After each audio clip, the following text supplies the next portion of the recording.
வந்தேன் தாயம்மா, கண் திறந்து பாரம்மா, வேறு துணை யாரம்மா? குத்தமில்லா ஒரு உத்தம நெஞ்சுக்கு சோதனைகள் எதுக்கு? அவர் கட்டிய தாலிக்கும் பொட்டுக்கும் பூவுக்கும் காவல் கொடு எனக்கு. நீதிக்கு கண் தந்து சோதிக்கும் துன்பத்தை நீ வந்து மாற்றிடம்மா. மடியேந்தி பிச்சை கேட்கிறேன் அம்மா, மறுவாழ்வு உன்னை கேட்கிறேன்.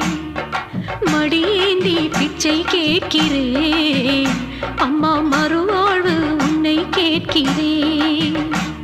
ஒரு தாலி வரம் கேட்டு வந்தேன் தாயம்மா, கண் திறந்து பாரம்மா,